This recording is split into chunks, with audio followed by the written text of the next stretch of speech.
Like, they really went all out on the title of this episode.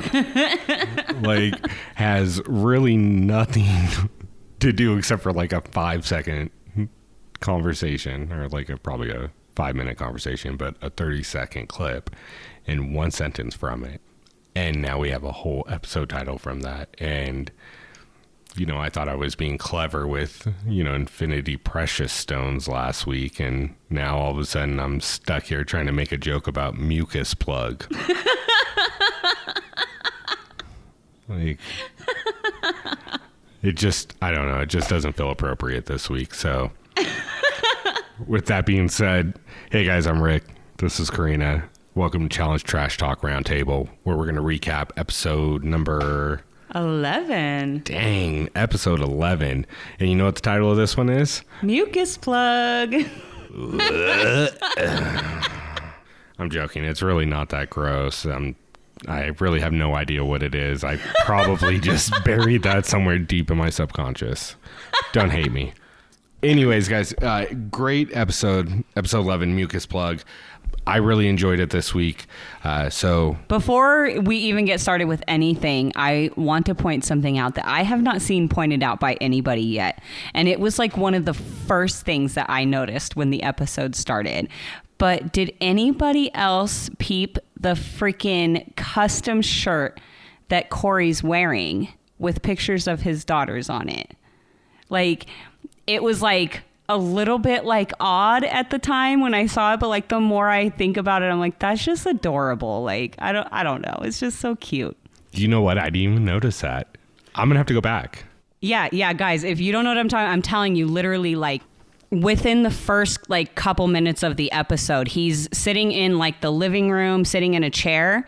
And I want to say maybe he's eating something, but you can just barely see like the little makeout of like Ryder, and then, whatever. And you can't really see his other daughter on his shirt, but you can see Ryder's face, and you can see another, little girl next to her. And so, like, obviously I'm making an assumption on that point. But yeah, so I thought that was kind of odd, but yet still like really cute. Like, obviously he got that made before he came on the season. And, so I just think that's cute. Actually, I think that's pretty cool. I mean, like the fact that, especially because Ryder's old enough that, maybe if she can see one part of the episode, she gets to see herself.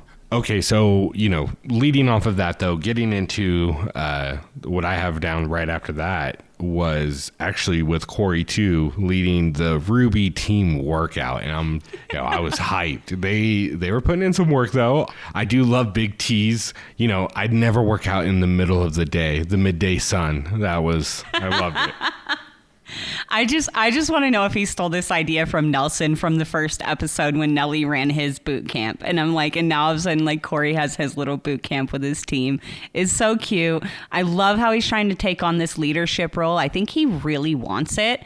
And up to this point in his challenge career, there's always been a bigger leader around, whether it's CT or it's Bananas or, you know what I mean? Like, and so now I feel like he's kind of in a position on his team where he's kind of the top dog and he's really buying into that leadership role. And it's nice to see him do it. I think he takes a little bit too far sometimes, but this was something that I did like that he did to kind of pull the team together.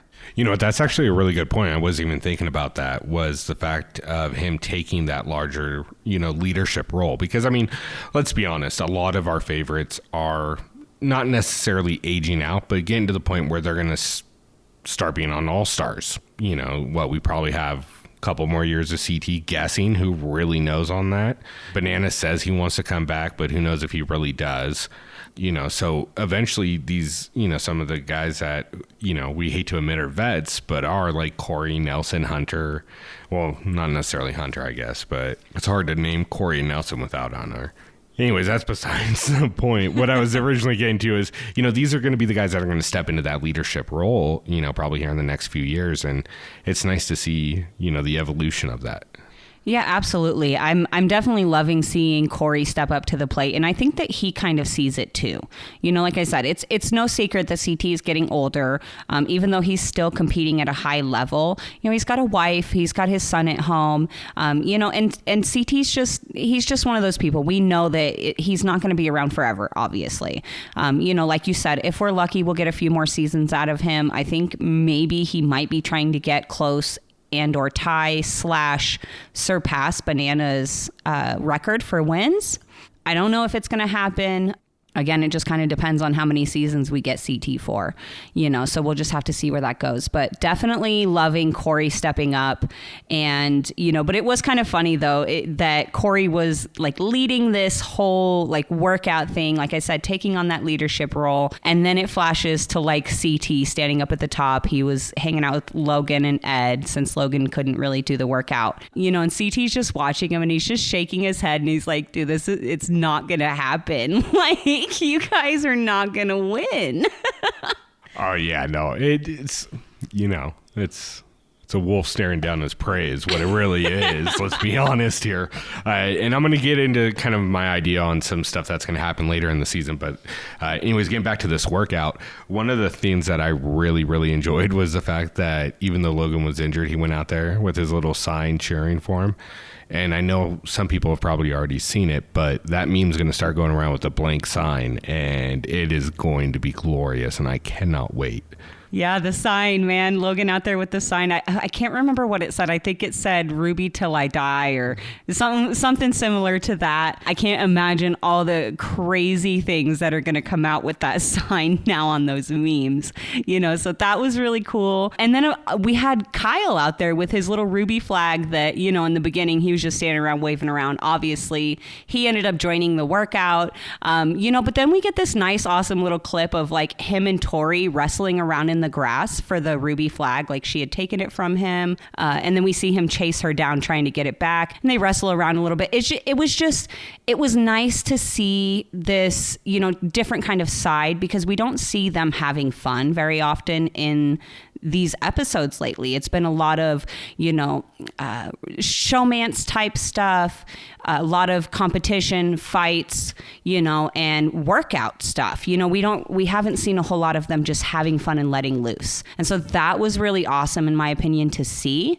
And we actually got quite a bit of it in this episode. You know, we got that with Tori and Kyle, you know, and then we get a little bit with Tori and Emmanuel too.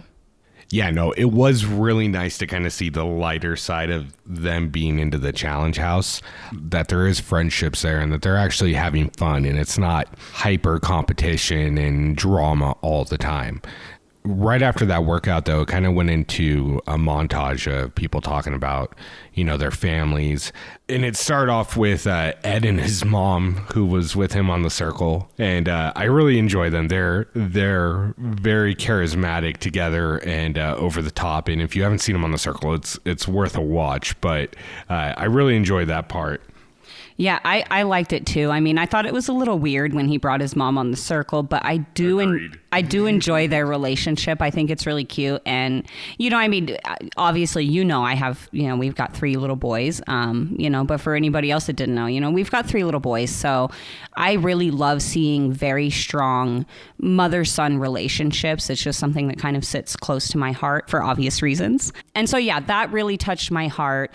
Ed and his mom was great. And then the next one right after that kind of just tugged at my heartstrings. It was Big T talking to her sister, and, you know, she teared up a little bit when her sister started telling her about, you know, don't stress yourself out about making this final and winning this final, because no matter what happens, you're going to have somewhere to come home where people love you regardless. And, you know, that was just a really sweet, touching moment, especially because you know that it's got to be stressful, especially for players like Big T, because I think that she knows that she's not like, you know, she's not competing at the top level like some of the other people there. And so I think it was really nice for her to just hear some kind of positive words in that harsh environment. Yeah, no, agreed. I mean, it's like I said last week when we were talking about this, it's nice to see beyond the characters that they're doing in the actual reality show, where they're, you know, talking to their family and they're a little bit vulnerable. And, you know, you realize how tough on a personal level it must be for Big T sometimes, knowing that she's not expected to win, but she still wants to be there to do that, because otherwise, what's the point, really? And, you know, how difficult it may be going back and watching, you know, a season after it airs and seeing what some people say. And, you know, I fell for her in that situation. From there, I led into another one that I'm sure you loved, which was Nelson and his mom. And, you know, really touching, especially hearing how Nelson's mom yells at the TV and cheers and all of that. It's, you know, it's heartwarming nonetheless.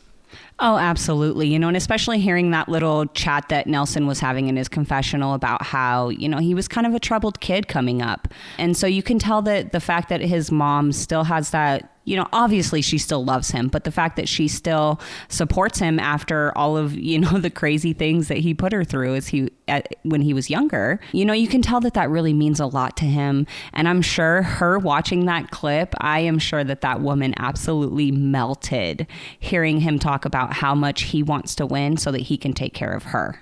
Oh, yeah. I mean, it's, you know, it's, once again, I can, like how, you know, we can kind of relate with having the 3 kids. I can relate with that coming from a, you know, a single parent household and just with my mom.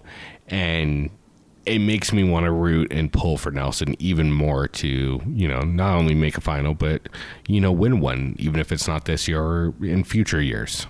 Absolutely. I do like Nelson. Obviously, we all know this season I'm rooting for CT.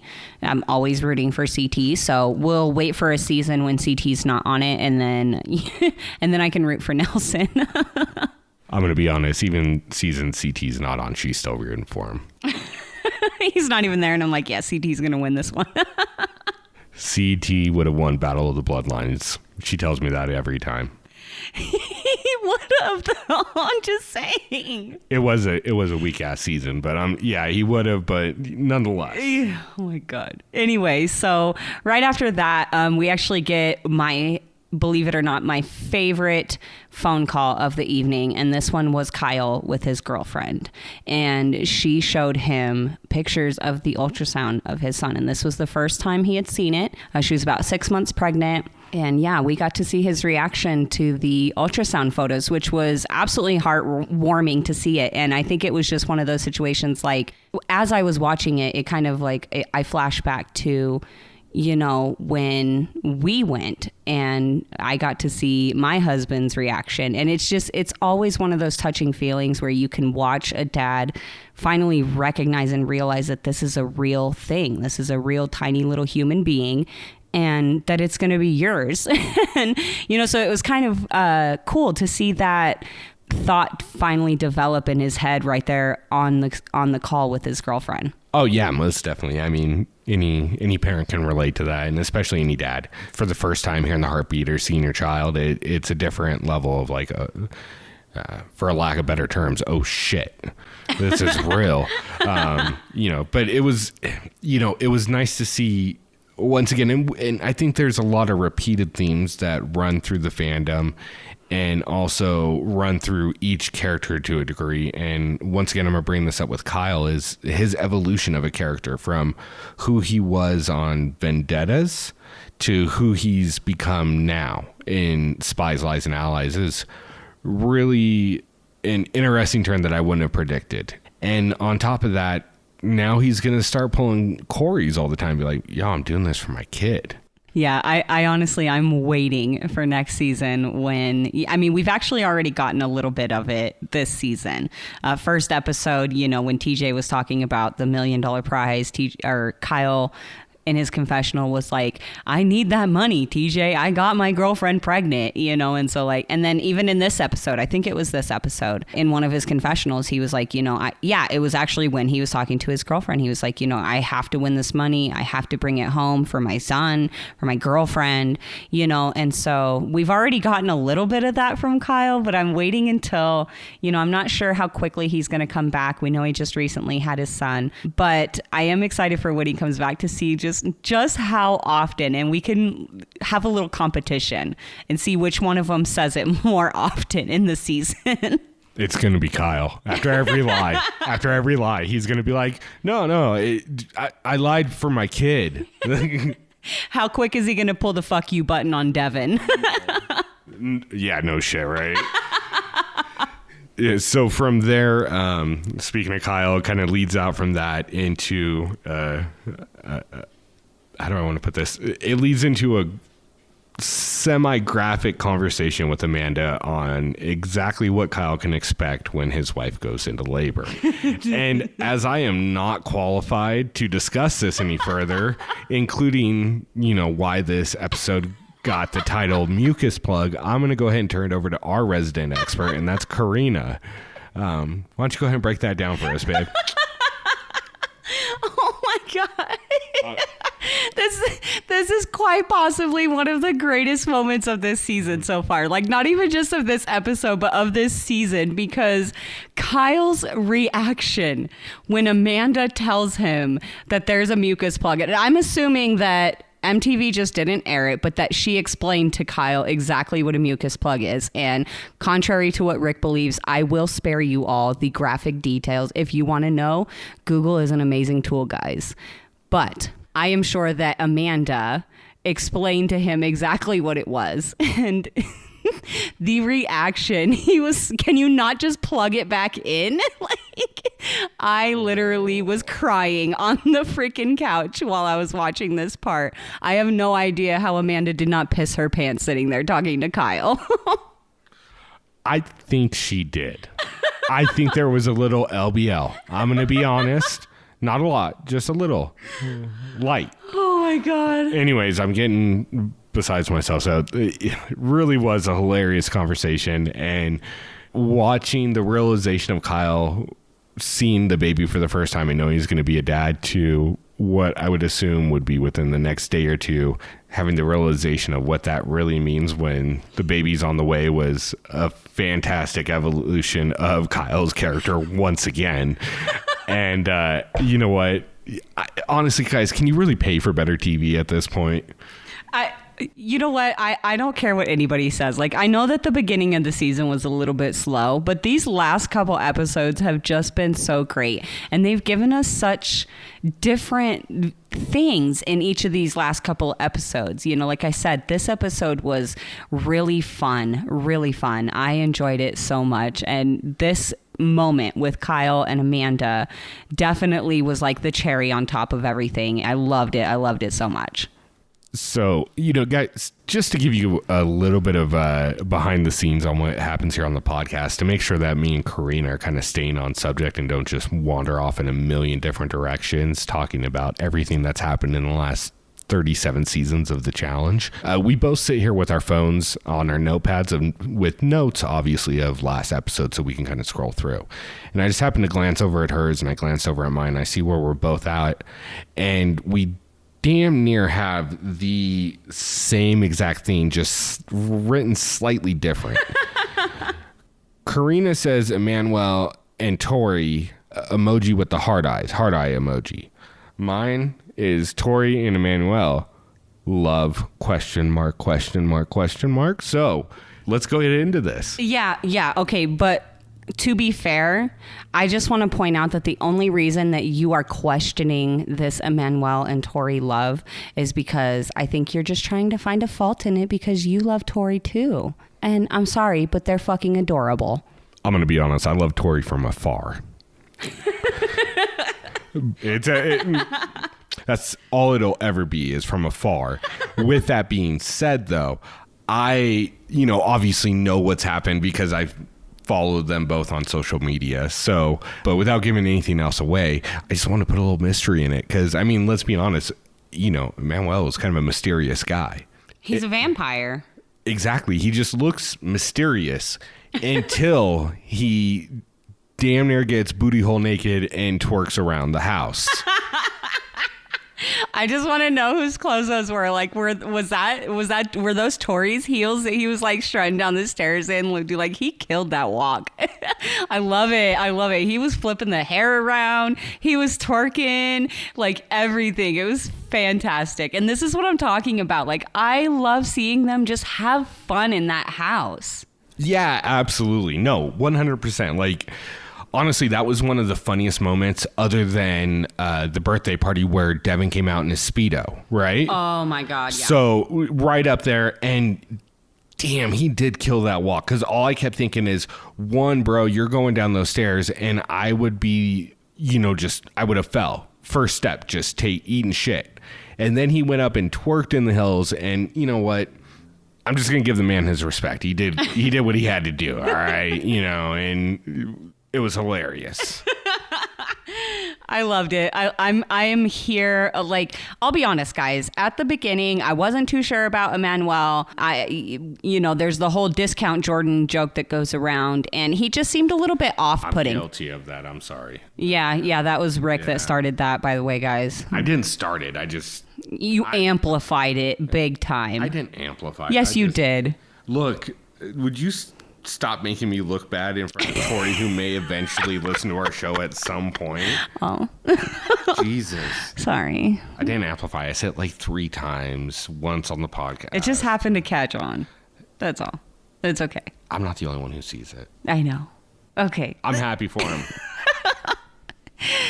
Yeah, so, I like them together. I really do. Just the fact that Emmanuel was willing to put on heels, put on those little shorts and pull his butt cheeks out of him, put the wig on, he did the whole 9. And the fact that he was willing to do that just to have some fun with Tori, tells me what kind of relationship that they have. And he seems... don't get me wrong. I loved the Jordan and Tori thing. Don't get me wrong. But he just seems a little bit more well-suited to her true raw personality, her goofiness, her weirdness. And it seems like from his confessionals and stuff that he really appreciates that side of her. And I love seeing that side of Tori. And so it's just nice to see her kind of being herself again and feeling more free to be herself in the house. And we've even seen it on social media. But, as far as for the show, it's just, I feel like it's coming through so much more this season. And I am here for every second of it. Yeah, no, all jokes aside, I like Tori and all that, but 100%, I had kind of a prejudice going into this season about Emmanuel. And then the more I've watched him, the more I come to enjoy him and enjoy who he is in the house and the little bit he lets on who he is.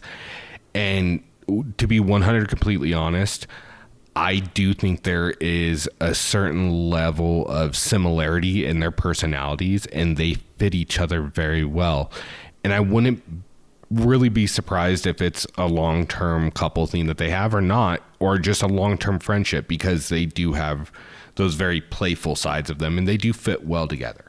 Yeah, absolutely. And even, and that's the thing too, is even if it didn't develop into an actual relationship, just having a friend that you can get on that type of a level with is an amazing thing, especially, like I said, for someone like Tori, who is just, everybody's got a little bit of weirdness in them. But then, you meet people like Tori who is just a little bit overboard. I don't think she's overboard, but I'm just saying for a lot of people, it could come off that way. What are you trying to say?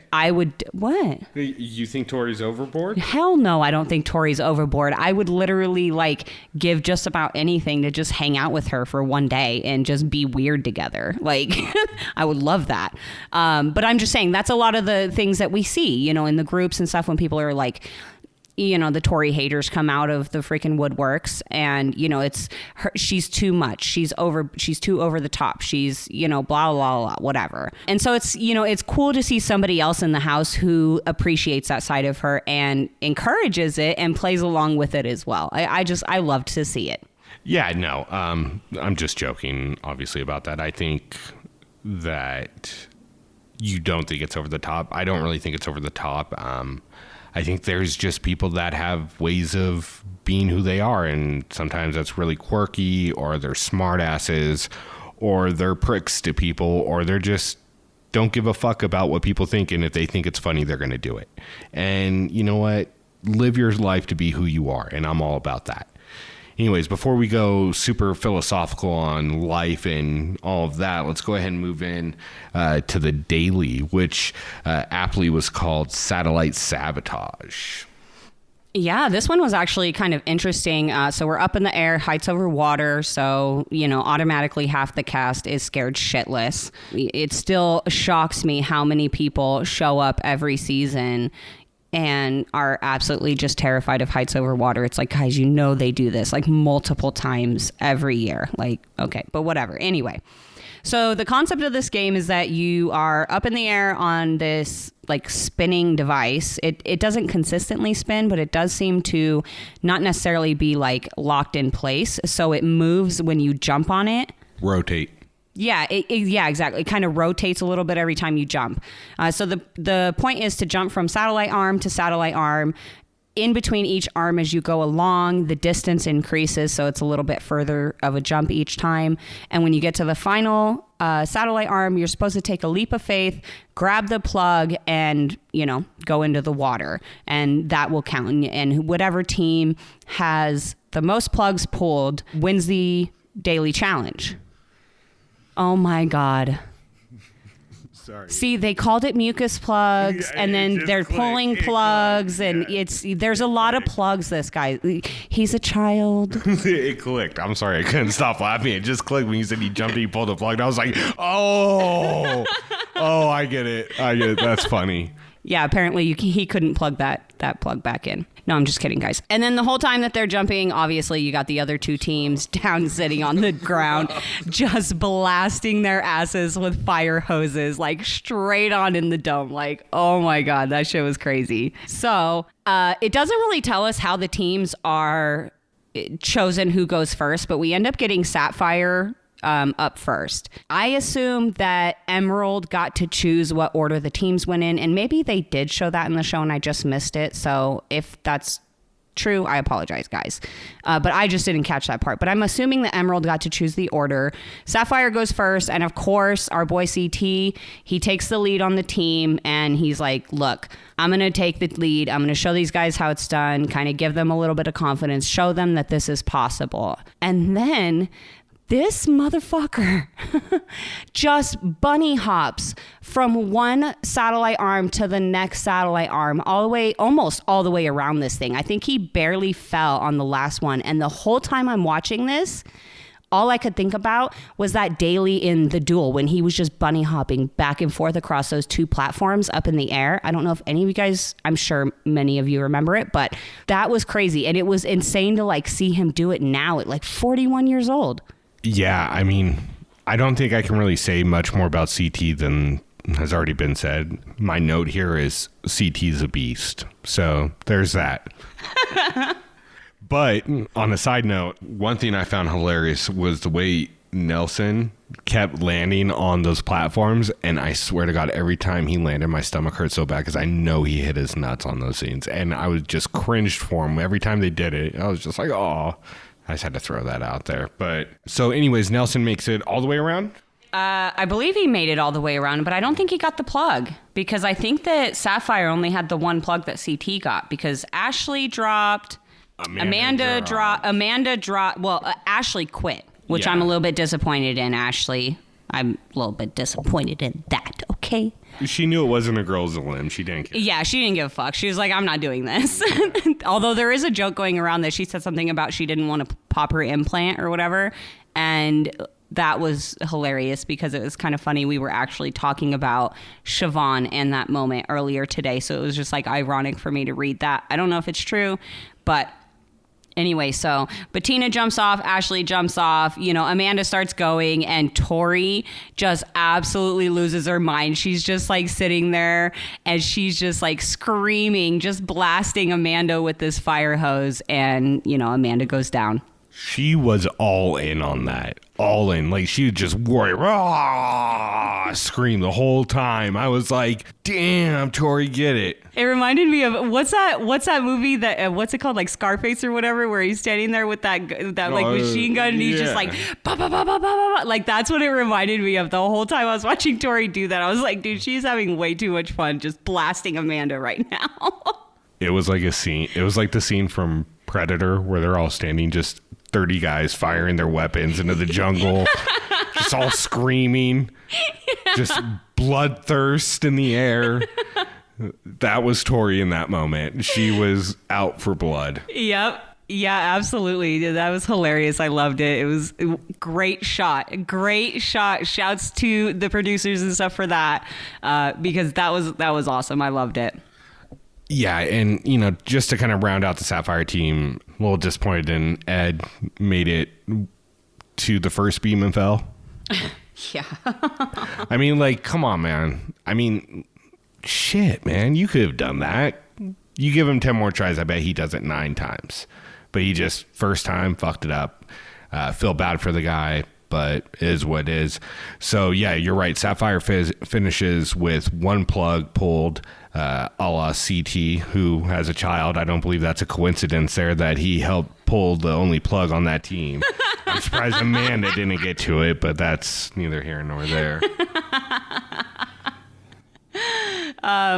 So next up after that, we get the Ruby team, and right out the gate, we get CT messing with Emmy. And I absolutely love this part. I lost it laughing when this happened, but he's just standing there and he's like, "Hey, Emmy. And he's like, "Be careful. There's some really big fish in there. I don't know what kind of fish they are, but they ate the smaller one." And she just like freaks out and she's like, "No, please, no more. Like, don't go any higher." And she's like freaking out, which, like, I don't want to sound like I find enjoyment in people being terrified. Yes, you do. Okay, maybe I do. I'm sorry. I love Emmy, but it's pretty funny.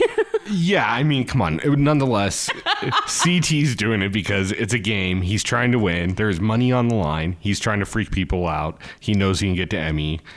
I get it. Like, not the end of the world. And that kind of leads into the next scene, and I'm jumping ahead here because when on the Ruby, as Ruby team's getting ready to go, we'll go back and recap some of the other people, but I'm going to skip ahead to when Big T's going. You hear CT yell out, "Save some time, jump in." And I know a lot of people are pissed off about this. I get it. Like, yeah. I get it. But y'all are still upset about something that we've all known about for 20 seasons now. Like, CT's always been like this with people, women, men. Like, as much as he's evolved, he's still CT. Well, and I'm actually going to cut in right here because I kind of actually see this situation even different than that, because I see this situation the same way I see the Emmy situation. He was trying to get in Big T's head and scare her. Like, I don't think he was actually coming from a malicious point of, "You fucking suck, drop in the water," kind of a thing. Like, I really think he was just trying to get in her fucking head to get her to fall off. It was not a malicious attack at Big T towards her capabilities. Like, I did not take it that way. And, maybe it's just me. I don't know. But to me, it just seemed like exactly like what he was doing with Emmy, exactly what Amanda was doing to Kyle, which nobody is freaking getting upset about, which is really annoying. It's like one of those double standard things where CT does something, and because people like to hate CT, here we are with this problem. Yeah, I'm just playing the devil's advocate because I know I'm going to get it out of you with this. So I'm going to continue playing that. I'm going to say I think CT was commenting on Big T's abilities, and so does Big T, and she's talked about that today. Absolutely. Well, and I'm not at all saying that CT is a good partner for females. He's really almost never been. I mean, there's very few females in the history of the challenge that he has worked well with. Cara being one of them. He's worked well with Laurel on Rivals, but they, weren't really paired together. So, but pretty much every female that he's ever actually had to be paired with, aside from Amber, he has come down on in some way, shape, or form. And, I do think that CT is just one of those people that he just says how it is. You know what I mean? Like, if he doesn't think that you're going to be able to handle the things that he's seen in the challenge, first of all, he's going to fucking say it. And he's not going to sugarcoat it for people, because this is a game. He's not here to make friends. Like, I almost guarantee that almost every single one of these people don't hear from CT when he goes home, aside from a select few. Like, we know Josh and CT have hung out in between Double Agents and Spies, Lies, and Allies, and obviously CT CT's had other friends on the show, etc. But, you know, it's just not one of those things where I see like, you know, CT and Big T having this like close relationship once they leave the game. And so it's like, I don't know. Again, this comes back to it's a fucking game, guys. It's a game for $1 million, and he doesn't want to be with somebody that he doesn't think can handle it, you know, and that's just how it is. No, and you know what? I 100% agree with you. We've had this conversation many times, and I honestly don't think it was malicious. I really do truly think he was just trying to fuck with her. And maybe they have a closer relationship, or he thought they had a closer relationship than they really did. So, all right. With that being said, let's go ahead and backtrack to the beginning of the Ruby team starting. And once again, Corey taking that leadership role and doing the same exact thing CT did and saying, I'll go first, I'll set the tone. And he goes through and he kills it. I mean, he doesn't bunny hop from each one to each one, but he sure shit gets from one side to the other and pulls that plug. Yeah, I just want to point out really quick, because I caught this on my second watch through today. MTV did him a little bit dirty. However, at the same time, they did the fan base really nice. So if you guys rewatch that daily, when Corey goes, they do like a close-up, slow motion on his booty when he's jumping across these satellite arms, guys, and it's like wiggle, wiggle, wiggle, wiggle. Yeah, like go rewatch it. I'm serious. You won't regret it. Okay, I'm sorry, honey. Anyways.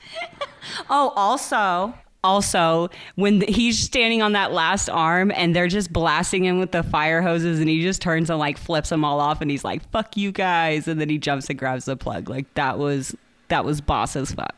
Yeah, he did beast out that last part, though. I'll give you that.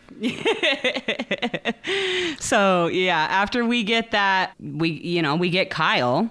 And he is not graceful. Let's just, for as big as Kyle is, being 6'2", he could have easily just stepped across to each beam. Yeah, he could have high stepped it just like CT did, but no, he didn't. But however, he did do good.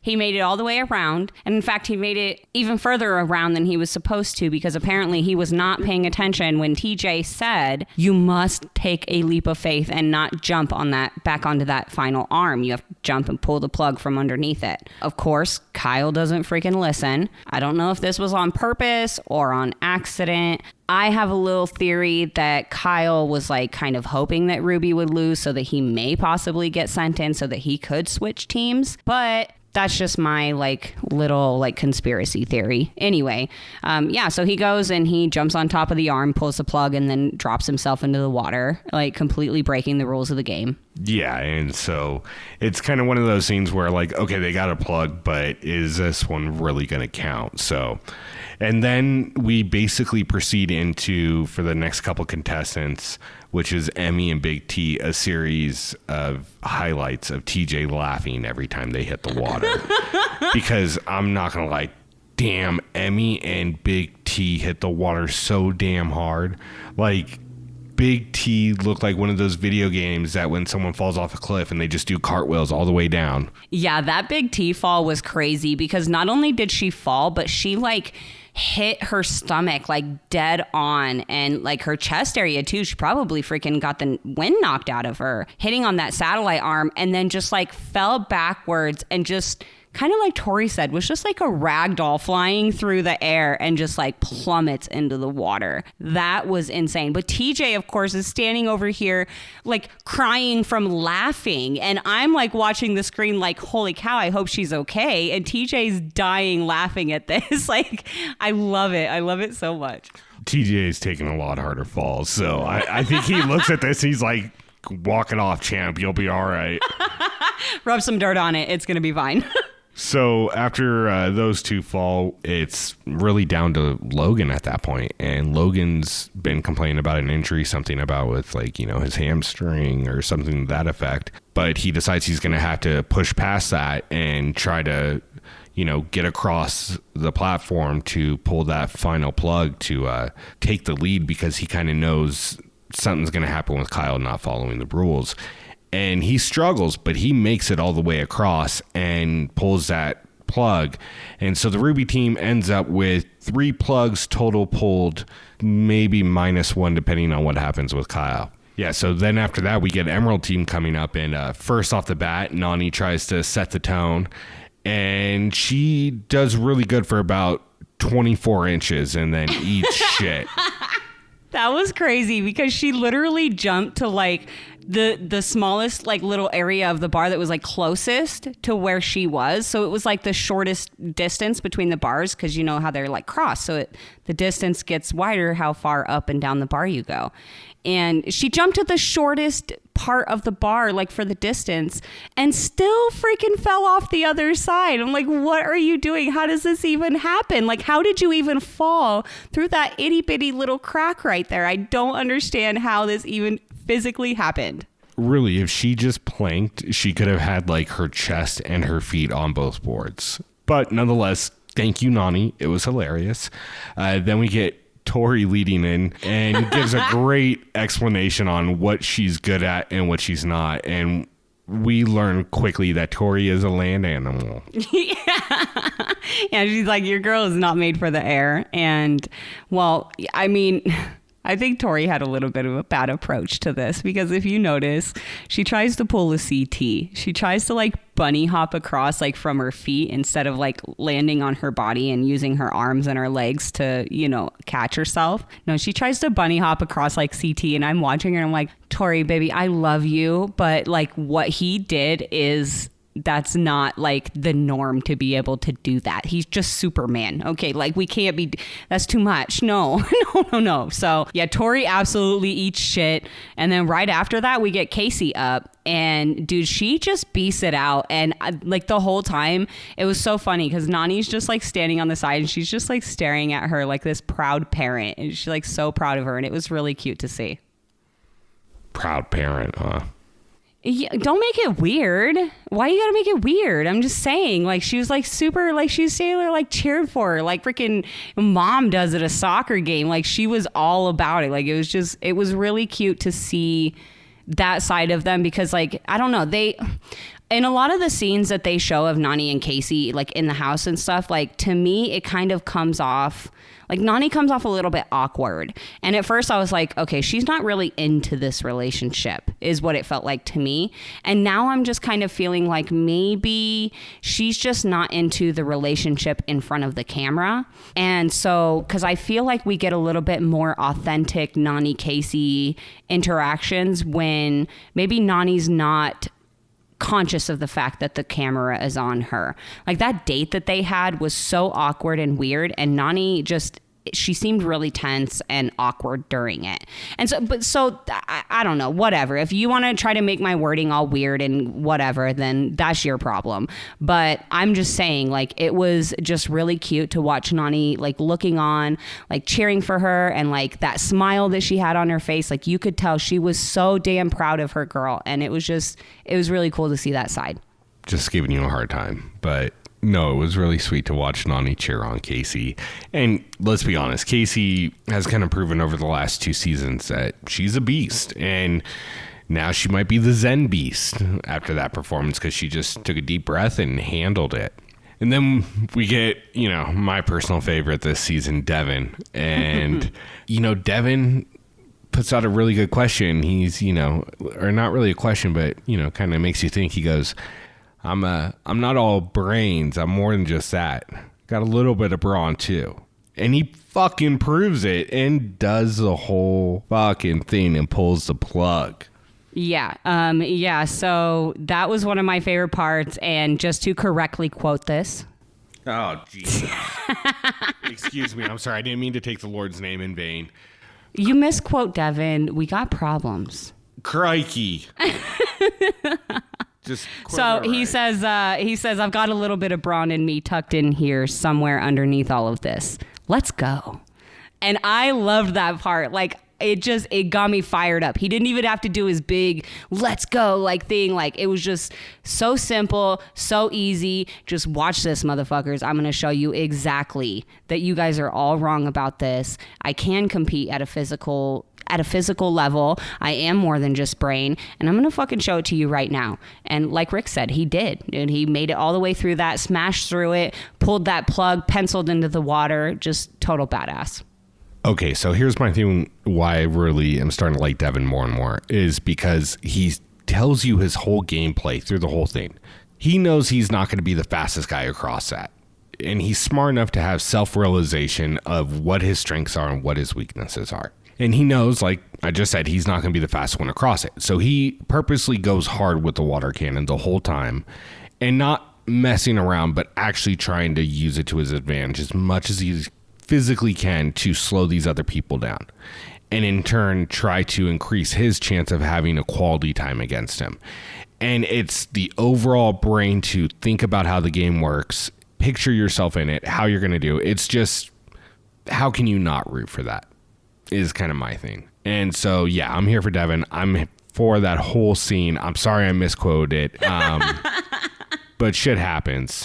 No, I was just giving you shit, and I just wanted to jump in there because I had actually taken the time to go back to that scene and write down Devin's quote for that part because I loved that quote so much. So that was just like my way of, I don't know, I guess stealing your shine. Sorry. It's okay because you were in such a hurry that you didn't correct my mistake because Josh went before all of them. And I'm just going to say, I don't think anyone got to see Josh go because it was so quick. Why you got to steal my thunder? No, I did it twice. God. I'm just saying. So this is the Challenge Trash Talk Roundtable with Corrina. Anyway, so Josh, as much as I love the guy, I've been watching him since Big Brother, and I do root for him. Well, it used to be secretly. It's not so much anymore now. But thank you all 100 people of you that are listening that now know I like Josh. But here's what I'm going to say. Bro, you're taller than me. You're 6'2", I think I saw. You can't jump 2 feet across a fucking bridge. Are you kidding me? Literally, you could have probably just spread out your legs a little bit and cleared 2 of those fucking planks at the lowest point. Oh, yeah. See, Josh would have been one of the ones that would have been able to pull off like the CT bunny hop. Unfortunately, that was not how that went down. And instead, Josh just went down. So, yeah. Yeah. So nonetheless, Josh goes down. And then, you know, getting back to in order right after Devin was Emmanuel. And, he was looking strong. He was looking really strong. And it brings me to a question that we're going to have a little bit later. So don't let me forget about that point. But anyways, he's going really strong, getting pretty far, getting blasted with water, and unfortunately falls off. Yeah. Emmanuel falls at the end, and it was devastating because it was like you're just getting so pumped up for this Emerald team, and they're looking so damn strong.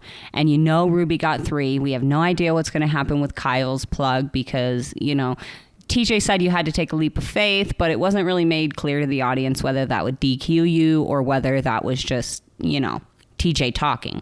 So, that was a little devastating that Emmanuel fell at the end, but it was still nice. His team welcomed him up and, told him it was okay, gave him a hug, gave him love, all that stuff. So I really like to see that, when the teams don't get mad at those people. His team or Tori did. Okay. Okay. Well, still. Okay. Still. Anyways, I kid. Getting to it, TJ brings them all together, and he announces that Kyle has screwed the Ruby team, and his plug does not count since he did not take the leap of faith. And so that ties up Ruby team with Emerald team at 2 apiece, and it comes down to who did it first. And surprise, surprise, Devin's strategy pays off. Emerald does it quicker. They win 30 bags of almonds, and they also get, I think, $3,000 each. So it's a fair trade. Eat the almonds, give them to someone who cares. You got $3,000. And congratulations to Emerald team for back-to-back dailies. Yeah, I just like to point out that I think it's kind of funny because, this is the difference between challenges now and challenges back in the day. Because back in the day, if there was a prize attached to a challenge, it was like some awesome like electronic or new kind of technology that was coming out at that time, or like whatever. Like it was always typically something cool, you know, like a cell phone or an Xbox, which obviously like nowadays doesn't sound like super cool. But it was back then, you know.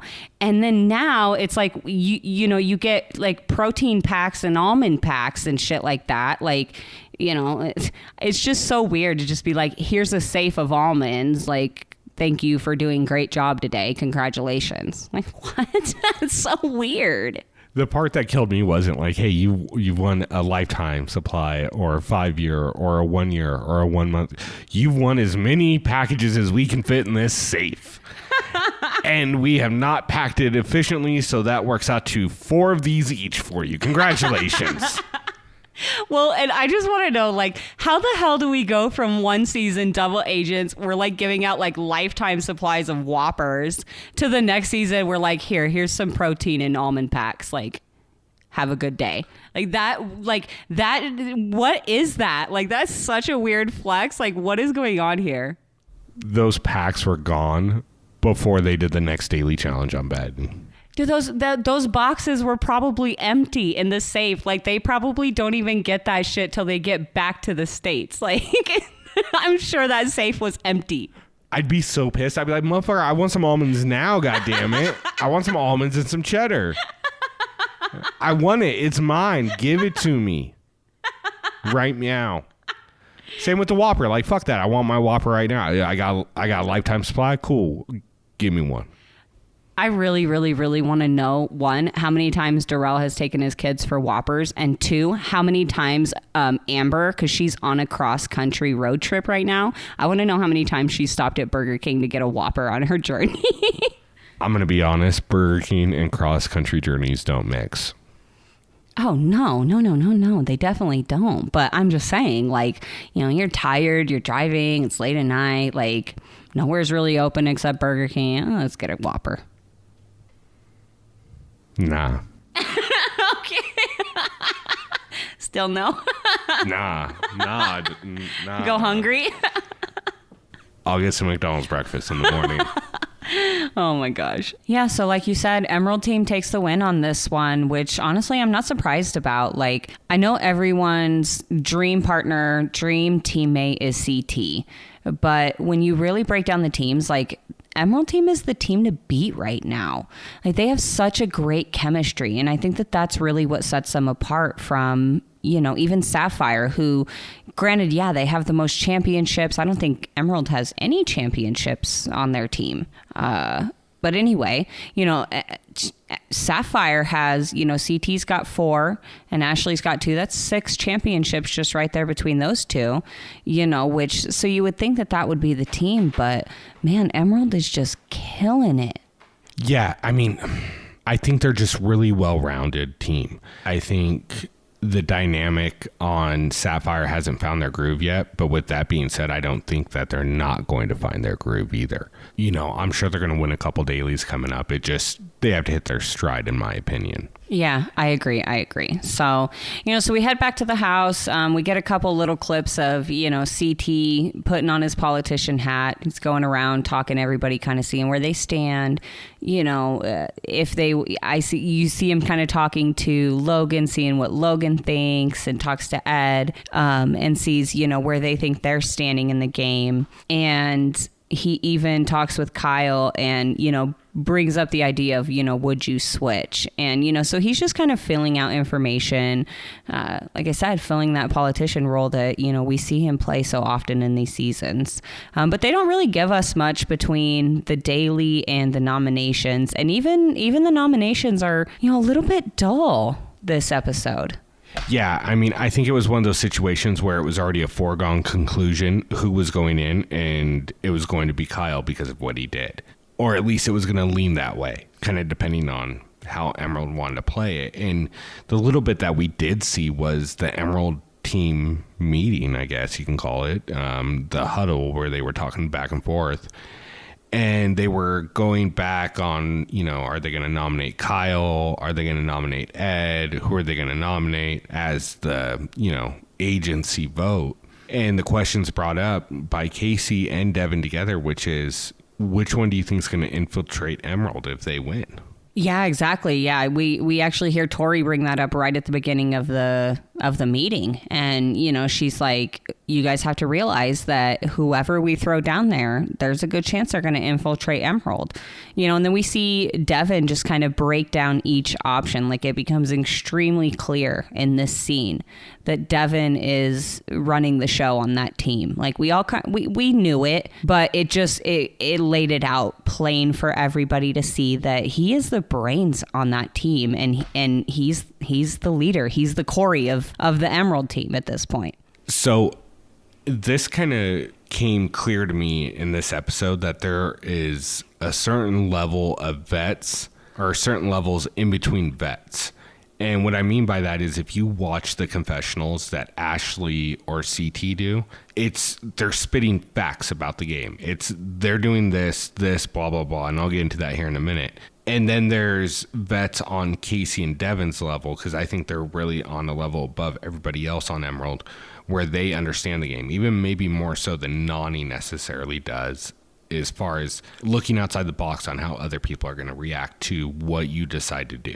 Absolutely. And I think that that's a really undervalued quality to have in this game.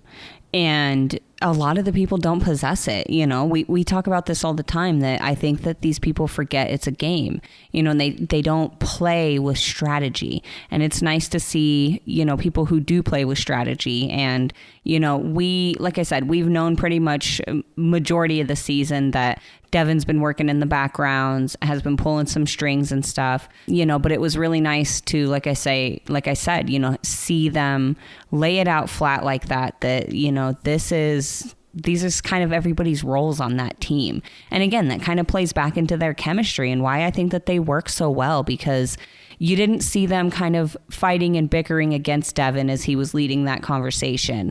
So it kind of goes to show that everybody kind of knows their role in that team. And again, I think that's why they work so well together. Yeah, absolutely. And this was one of those episodes where you kind of got an idea of how deliberation was going to go before you even got in there, in the 6 minutes of politicking that they showed with the Emerald team meeting, and then the little bit with Kyle, and then they showed Ed, and Ed, knowing he fucked up and fell on the first jump, kind of had that feeling, well, shit, I'm a rookie. They're probably going to pick a rookie, kind of thing. And I think I saw Banana say it, and he said there's a difference between playing with heart and playing with your heart, and you have to figure that out. And Ed hasn't quite got there yet. And of course, he's a rookie, and this tends to happen with rookies. And that goes into like what I was talking about with CT. Is CT calls it. He goes, rookies play erratically. They don't play with their heads. They play with their hearts and their emotions, and they just do what they want to do. And that's what makes them dangerous in this game. And which leads into deliberations where we think, after Kyle being so humble because he knows he fucked up, he thinks he's going in, where Ed basically pulls the ultimate rookie move and nominates himself. Yeah, it was kind of weird, like you said, Kyle kind of kicked off the deliberation with an apology. In my opinion, it was kind of a half-ass apology. I don't really know how bad Kyle really feels about the loss. But again, I think it was one of those things, like you said, where he kind of felt the pressure. And, I think it was his way of showing a little bit of humility in hopes that maybe the attention would be taken off of him and put onto one of the rookies, and thankfully for him, Ed steps up and, and his assumption is it's between him and Logan, and he wants to take the bullet for Logan, somebody that he's known for 6 weeks, maybe 5. 6 weeks is how long they film in total, I think. So maybe 3. Yeah, and I guess you're right, because we're only about halfway through, and Ed also came in late.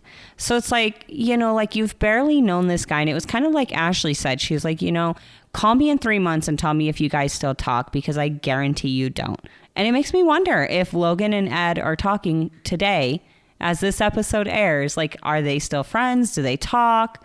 You know, it's like, was it worth it? Yeah, absolutely. And, you know, one of the lines that stole it for me in deliberations when Ed kind of volunteers that he's going to go and everybody's like, oh, okay. And then they're like, well, who are you going to pick? You know, and it was humorous and all of that. And it was a great way to break the tension of Ed nominating himself. But like you said, and like I said earlier, I mean, with CT and Ashley, they tell the truth about these situations. Like, yeah, it's great to be a martyr in certain situations, but not when you're playing for $1 million. Like, that's not the right time to be a martyr. And, you know, even Amanda called it. You know, she said it too. And it does show the different level of understanding of this game and how it works. Right. You know, and I mean, speaking of Amanda and Ashley, you know, Corey, Nelson, we've seen plenty of situations where friends have thrown themselves in for friends. And those are situations that I can understand a little bit more when you've had that relationship for a long period of time. And when you're friends outside of the show, you know, Corey and Nelson are very close outside of the show. Amanda and Ashley are very close outside of the show. And so, you know, it's just one of those things, but it's like when it's a brand new person, like I could have never seen even like Ashley and Amanda doing this for each other on their first season together before they really knew each other. And if you guys remember back, Corey and Nelson got in a fight in that final little elimination on Invasions. Like they almost hit each other and one of them or both of them could have gotten sent home. Like, you know, so it's kind of one of those things where it's like that type of move, in my opinion, is something that is just weird when it's with somebody that you barely even know. Like you would really risk that money and the opportunity, even just the opportunity to have a shot at that money, that you would risk that for somebody that you barely know. It's just, again, like you said, it's the difference between playing with heart and playing with your heart. Yeah, 100%. So no surprise in it that Emerald Team or the agency picks Ed to go in as the main vote, and it leads into elimination, and where they enter into the arena, and we see, as challenge fans, one of our favorite sights, which is a dirt patch with a giant rope wrapped around the circle and a little, well, I guess in this situation it was kind of like a rope, but fuck it, it was pole wrestle, and I was here for it. Let's go, because Ed doesn't look like a bitch. He looks like he can fuck some shit up. So I'm ready for this. I want to see who he's gonna pick. Yeah, Tori said it perfectly. As soon as they entered the arena, she was like, "There's a ring. It's a headbanger, baby!" Like, and you could hear it with the music too. Like the second that scene opened on the arena there. And as they were walking in and I was hearing the music, I was like, oh, this is going to be a good one. Like I was getting so pumped up. And it was. This is honestly, guys, this is my favorite elimination. Maybe next to like Balls In. But like when you break down like these physical eliminations that are really popular, like Hall Brawl, Pole Wrestle, Balls, like this is the one that I really love because I feel like there's a lot more to it than there is with like Hall Brawl, for example, you know. So I was really stoked to see that pole in the middle of the sand and know that, you know, these boys are going to get down and get dirty tonight, and they certainly did. Yeah, so anyways, Ed gets to the point where he has to make the decision of who he's going to call in. He lets it known that he's not picking a rookie, which leaves Corey, Nelson, Kyle, and CT. He then says, I'm not going for anyone on my team, Sapphire team, which leaves Team Ruby with Kyle and Corey. And he decides to pick, of all people in this situation, fucking Kyle. Kyle in pole wrestling. That's like picking Derek K in pole wrestling. Why? Tell me you've never seen past challenges with Kyle without telling me that you've never seen past challenges with Kyle. Like, come on. CT says it best. Kyle has never lost at pole wrestle. He even beat CT. And CT was big at that moment. Like, when he went against Kyle and JP in that, like, double ring pole wrestle thing, like, he was a big dude. He was big. And so, yeah, I don't know, man. That was a really silly move in my opinion. Yeah, I mean, look, I'm going to be honest. I think you would have had a better chance of if the elimination was back up off me and you decide to go against CT. Like, you were losing that elimination the minute you said Kyle's name. And then on top of that, Ed kind of showed that he knew about Kyle, but he didn't know about Kyle because he thought, oh, Kyle's scrawny. I'm gonna mess him up because I'm big and strong. And, you know, it didn't take long for experience to win out in that situation. Yeah, so we get started right in round one. Ed actually does good, which I wasn't really surprised about. I expected him to be able to at least handle his own for a little while. I think the biggest problem is that he had no strategy. So he would get in a decent position with Kyle, but then it was like he didn't know what to do from there. You know, like in the first round, he gets Kyle on his back, but then it's like he doesn't know what to do from there. So Kyle reaches up with his legs, wraps him around Ed, and then he just lets Ed just throw him and toss him around that sand, just wearing Ed out. And I know it was probably killing Kyle's back, but I think that it was just that adrenaline and being in that moment, knowing that he's getting more tired than Kyle is just sitting there hanging on. And he's using all arms to do what he's doing to Kyle. You know what I mean? Like, he is just wearing himself out completely. And I think Casey even came in on a confessional and was like, dude, you're beating yourself at this elimination right now. Once again, tell me you're a rookie without telling me you're a rookie. You know, it's a simple fact that, like you said, he went in there with no strategy. He figured he could muscle his way through this. And Kyle's a savvy veteran when it comes to pole wrestle and knows what it comes down to. He knows it's not about who's the strongest, but who can last the longest and then strike when the time's right. And you watched Ed sit there trying to powerbomb Kyle, getting him about 3 inches off the ground, which, yeah, it probably hurt Kyle a little bit, but Ed probably got maybe 10 of those off before he was done. And you saw it. Like, it was just a different person towards the end of that first round, and Kyle easily comes away with the win, in my opinion, before they go into round two. Yeah, I agree 100%. Kyle easily takes that pole and, goes up 1-0, and we head into round two. And again, Ed kind of takes him in the beginning. He gets in a really good position, but he just doesn't know what to do, and he can't get Kyle to loosen his grip. He doesn't know how to break that grip.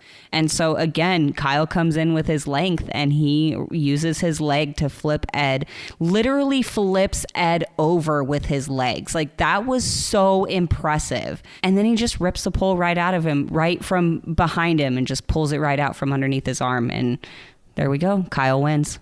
Yeah. So in that situation, it really wasn't that surprising knowing who he picked. I kind of walked into that knowing once they said he said Kyle's name that it was over. He was going home. And, it sucks because I like Ed and I think he does add something to the show. And, I think his personality is very gregarious and contagious. And I enjoyed watching him on TV this year, and I wouldn't mind seeing him back. Hopefully he just learn to play it a little bit smarter and learn the number one rule of the challenge, which is don't nominate yourself to go in. Yeah, there's no skulls. There's no skulls, Ed. You don't have to go down to elimination. Like, come on, man. Yeah, I'm a little bummed Ed left. I really wished we got to see a little bit more of him because I felt like the majority of the stuff we saw from Ed was all kind of just like, in the club, dancing on the floor and stuff. But we didn't really get to see much of what his capabilities are. And I think that there's a lot that we didn't see of Ed. So I really do hope we do see him in the future. He was incredibly humble. He won and lost with grace. This wasn't the first elimination he was in. And, both times he was just an overall joy the entire season. And so I do hope that he comes back and, and even when he was leaving, he gave a nice little speech, thanked everybody, told everybody he loved them, no hard feelings, nothing like that, and so that was really nice. It was nice to see him leave on a good note with literally like everybody in the house. I don't think there was anybody there who really didn't like Ed. Yeah, absolutely. I mean, like I said, on a gameplay note, it was a really stupid move by Ed. But as far as who Ed is from what we've seen on the edits is, he's a stand-up guy. He's a class act. He never complained about going down there. He was always game for everything. And, it's nice to see that change of pace from people that are complaining about having to go down to an elimination. I mean, don't get me wrong, nobody does want to go. But, he took it on the chin and, it just didn't fall his way this time. Yeah, absolutely. So anyway, yeah, so we get Kyle's the winner out of this. And obviously, you know, he gets to decide what team he wants to go to. You know, if he wants to stay with Ruby, which we know right off the bat he doesn't want. No. He's made it incredibly clear since the team started, 2 episodes ago, that he regrets picking Ruby. So we know he's going to leave. It just comes down to, is it going to be Sapphire or Emerald? And, you know, he gives us this nice little speech about his grandfather giving him advice that if he should ever get the chance, he should leave Ruby and follow CT to Sapphire. So Kyle boots Nelson off of Sapphire, sends him over to Ruby. CT is not happy with this decision. Nelson is not happy with this decision. But Corey, he was stoked. He's so stoked to have his buddy on his team now. And I just find it funny because Nelson is so upset about this. And Corey's over here just like a happy little parent. Like he got one of his little kids back again. Like it's truly like you named these teams and it is truly Corey and his kids now. Like there's no, you know, awkward stepchild Kyle here. Like it's all so that, and it makes me wonder how that's going to change the dynamic with the team. Like, are they going to work better together? Or, you know, is Nelson just going to go into this with this negative attitude of being taken off of Sapphire and having to be on Ruby? Yeah. I mean, I don't know. I think I get it on Nelson's perspective on why he's upset. You know, as far as having to go to Ruby because he was in a good position with Sapphire. I completely understand why Corey's overjoyed that Nelson's coming instead of Kyle because, you know, on Ruby, Kyle was going to destroy that team. And it was probably best for them to move on. I am surprised that he didn't boot Emmanuel or Josh off Emerald, though, and move over there. I am really surprised about that. But nonetheless, it makes sense. He's there with CT, Amanda, Ashley, people he's all good with, and then who else? Bettina, I think, is on there. And so, you know, it's a good little situation for Kyle. Probably not the best situation for CT, but I don't see CT getting an opportunity to change his team anytime in the near future. So.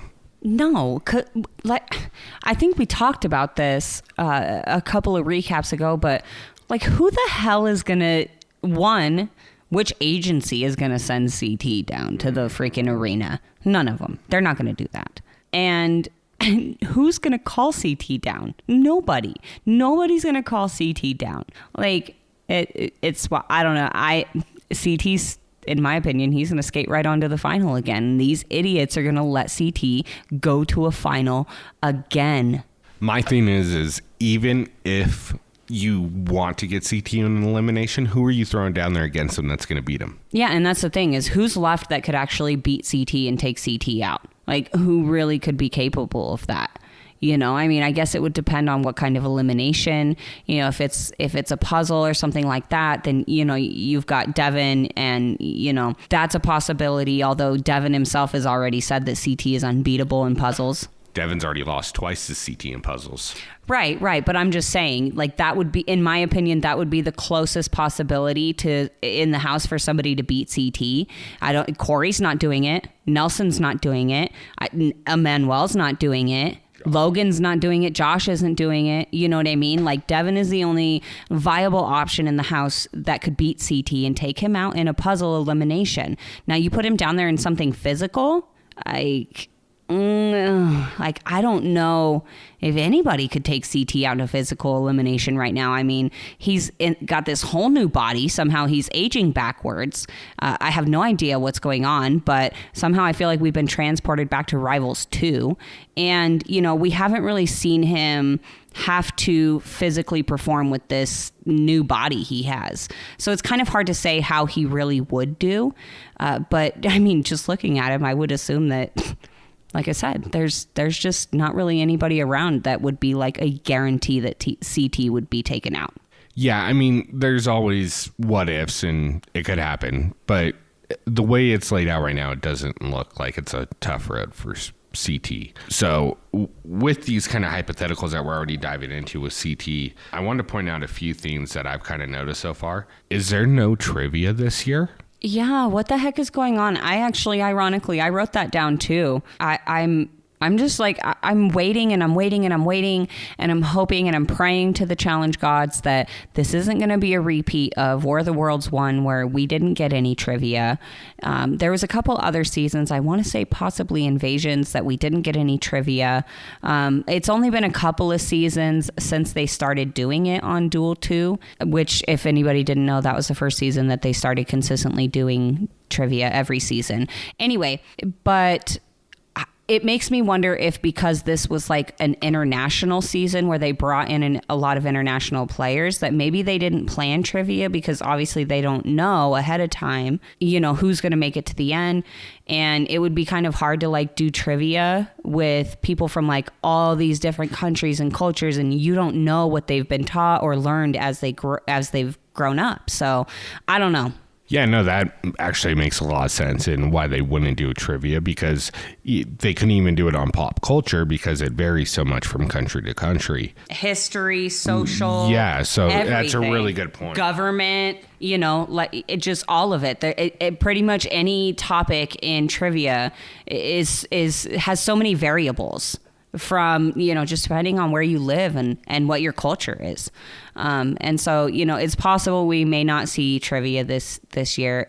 And they can't really do challenge trivia because a lot of these places only recently have access to the challenge and Paramount and like all this stuff, right? So they can't even do like a challenge history like trivia. So I don't know. I have this really nasty feeling in my stomach that we are not going to get trivia this year, which is really upsetting. But thankfully, they're still giving us lots of scenes of TJ laughing at the agents. So yeah, after the episode ends, we, you know, kick off into the premiere for the episode next week. And we happen to be hitting our 500th episode with the challenge. And I've seen a lot of fans complaining that it's happening in this season. Obviously, that can't be controlled, but I have a feeling that they're going to give us something good next week. I'm not sure what it is. I was kind of hoping that it would be that headbanger, like elimination, where we see Tori like standing there and she's like, "You bitches don't want none of this," and like CT's yelling at people and they've got pads and helmets on and they're like ready to rock. I was hoping it would be that for the 500th episode. However, it doesn't seem like that's what it's going to be, especially because like Tori had on in the preview for that daily, Tori had on some red sleeves, which tells me that at some point she gets moved to Ruby, and that hasn't happened yet. So, I mean, you know, it's just one of those things where I don't think that's what we're going to get, but I hope it's something cool. Maybe it could be that like the airplane one that we've seen where the jet or whatever it is, like goes underwater and it seems like they have to dive down and they have to like, I don't know, like somehow release the people that are in there. I don't know. I don't really understand that one, but I think you guys know what I'm talking about. I just want everyone to take notice of how hype Corrina got about a daily that she has no idea what they're doing just because she saw a picture of CT in an Air Force uniform with aviator sunglasses. That is the only reason she cares about that daily at all. That is, guys, you've seen that picture. I know you've seen that picture. I know you have. Okay, so you know where I'm talking about. That is going to be an amazing challenge. I don't care. Well, speaking of Uncle CT, there's a preview of him and Emmy getting into it in the club, and I think Emmy needs to realize it's game time. You know, they're not on the same team no more, okay? It's not Uncle CT. It's CT, I'm going to beat your ass in every elimination, talk shit. But I don't think Emmy's ready for all that yet. She's still a rookie. She's writing notes.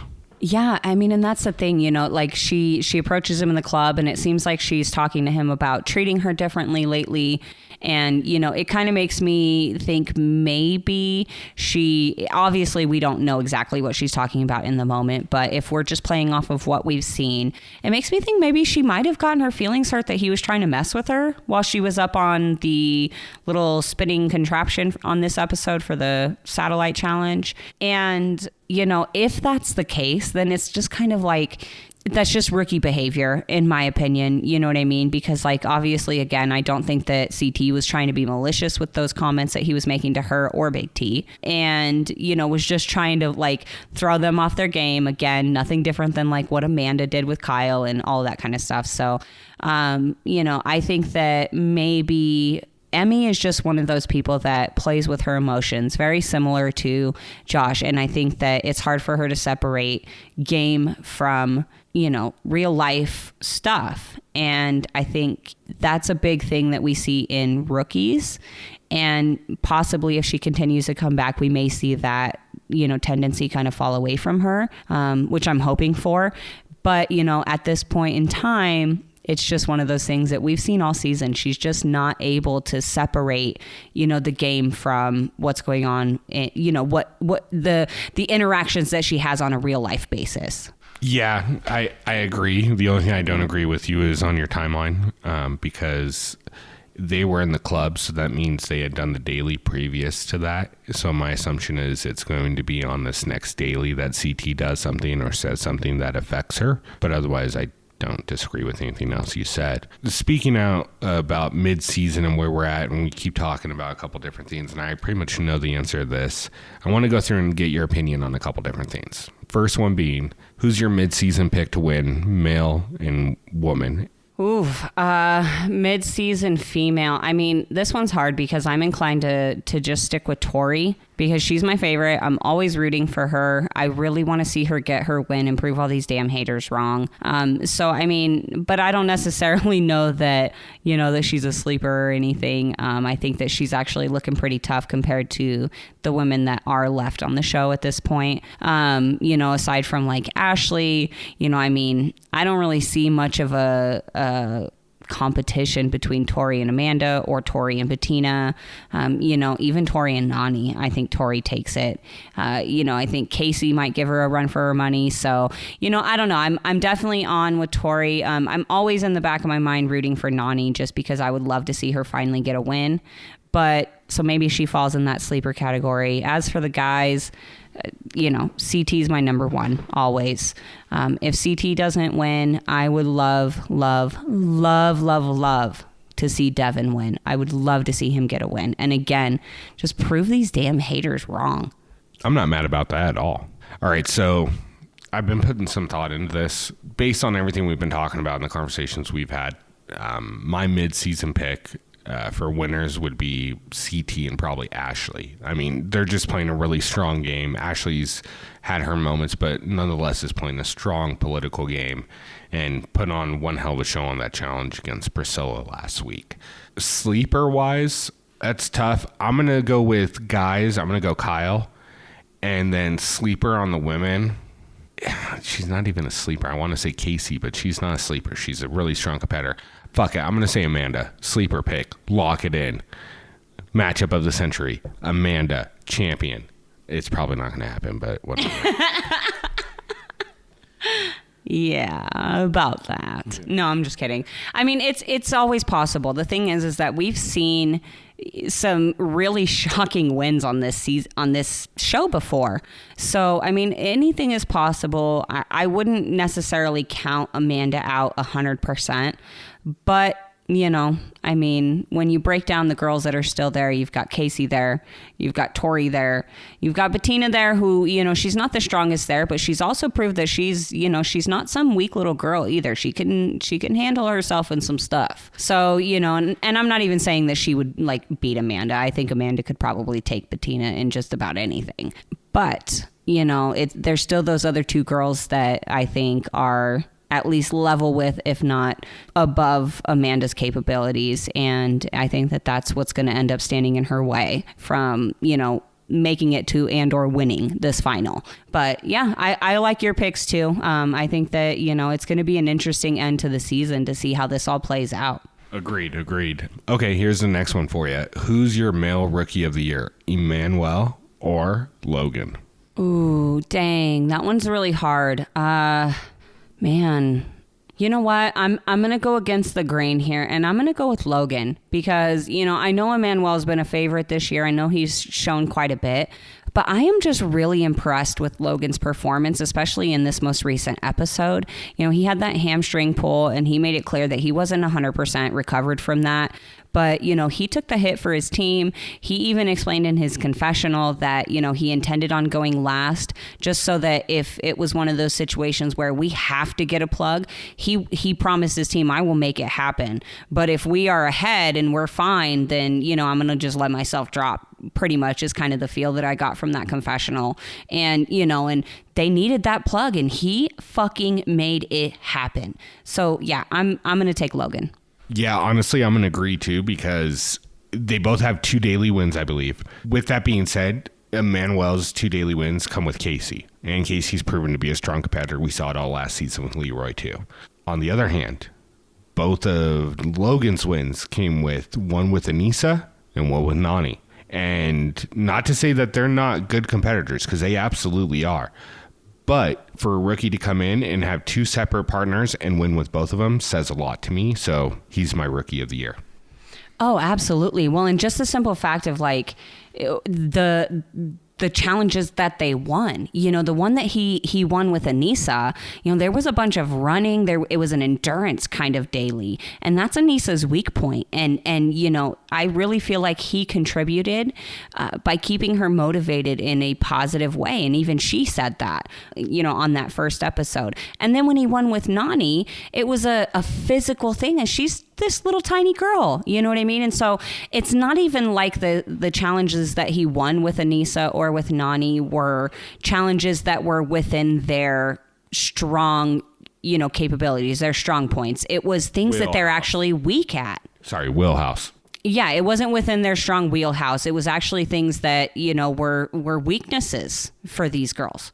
Yeah, no, absolutely. I agree 100%. I think with that being said, Logan was the determining, or, was the main factor in that, and hence why he's my rookie of the year. With that being said, guys, I just looked at the time and it's 11:56, and I just realized that I have an interview with a guest tomorrow, me and Corrina both, pretty early. And I don't want to give it away yet, because you never know how long with editing and all that, but it is someone that I'm actually a fan of. I enjoyed him on The Real World. I enjoyed his single season of The Challenge very, very much. And I am constantly cheering on for him to come back. We'll see what happens. But without giving away too much, we've got an interview tomorrow morning, so we're going to start wrapping this up. First and foremost, Corrina, do you have anything you want to say? I just want to say, guys, on top of the interview that we have tomorrow, like, we have such a fire lineup for you guys just literally over the next month. Like, we have some really exciting guests that are be coming out about mid-November. We got a couple interviews over the next couple weekends that we're really excited for. And it's getting really good, guys. So make sure that you guys are catching those Challengers Unplugged episodes. They're a little bit different than these recap episodes that we do, but they're all on the same channel: Spotify, Apple, YouTube, like all that stuff, anywhere you get podcasts. So make sure you guys are checking those out. The most recent one we just released was Priscilla, and it was a great episode. She was so much fun to talk to. She has such a personality that did not get shown on the show. So make sure that you guys go check that one out. Make sure that you guys go fall in love with Priscilla, because I promise you, you will love her after you listen to her on that interview. I mean, if we're really boiling it down, rookie of the year this year was Priscilla. I don't care what Logan or Manuel do the rest of the year. Priscilla was a rookie for me, rookie of the year. So yeah, fire interview. Amazing interview with Priscilla. She is just fantastic. So easy to talk to. Such a phenomenal personality, and one that I'm really hoping we get to see here in future seasons. So guys, if you get a chance, check that out. Well, with all that being said, guys, I ran out of shit to talk about. I know Corrina is looking at me like I'm crazy with half the shit I talk about anyways tonight. So guys, we're going to call it a wrap. We appreciate you guys so much, because, I mean, to be honest, we do this regardless, but we appreciate you listening to us and enjoying it. If you enjoyed enough that you like listening to us on more than one episode, make sure you subscribe. Make sure you download an episode or two on Spotify. It doesn't actually go onto your phone, so don't trip out about that. Also, hey, just throw us on and then mute your phone and just let it play. We're good with that too. Anyways, guys, in all due seriousness, we love you guys. Thank you guys so much for tuning in. We couldn't say enough about you and how much we really appreciate you. And until next time. Bye. Adios.